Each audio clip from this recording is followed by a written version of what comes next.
Well, about 9,000 people live here in Scott, and there's one place in the center of the city that's working to keep those 9,000 a close-knit group. It's the Coffee Depot. It's one of the first places you'll notice upon entering Scott, and locals tell us it's one of the toughest places to leave. So I decided to check it out to find out why. A warm smile and a hot cup of joe greet everyone who walks through the doors of the Coffee Depot. And the people inside, if they aren't already your friends or family, well, it won't take long. We wanted a gathering spot for the community.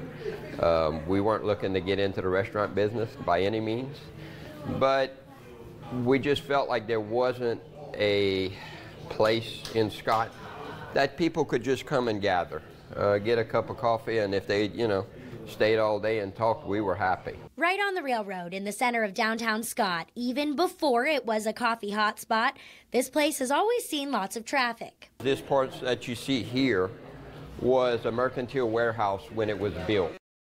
Then the building became a feed store, and eventually it went up for sale. When the warehouse came up, we wanted to keep one of the oldest buildings in Scott going. It was either tear it down or repair it. The Laughlin family, with a little help from anyone who felt inclined, redesigned and repurposed every inch of what is now the Coffee Depot, a place with history beyond just the boards and beams. 7.5, almost 8 years ago now, my mom and dad and myself and another good friend of mine and his mom and dad would come here at 7 o'clock on Thursday mornings and have breakfast. I've been blessed 6 months ago with my first grandson, and so now my grandson and my son come meet my mom and I every Thursday morning at 7 o'clock, and we have breakfast together. So we have 4 generations that we continue here at the Coffee Depot every Thursday morning. The Legers are one family with a story like many others here in Scott, stopping here to share the morning with all the people they love. It's not uncommon that I get here at 7 o'clock, have breakfast with my family, but I might not leave here till 8:30, 9 o'clock sometimes because I'm talking with other people, visiting with people. So it's just it's a great place.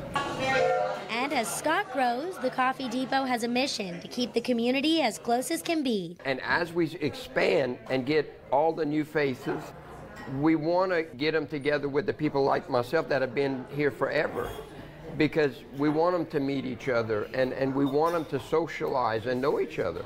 So whether you have a minute or a day, you'll find a friend and probably a new favorite in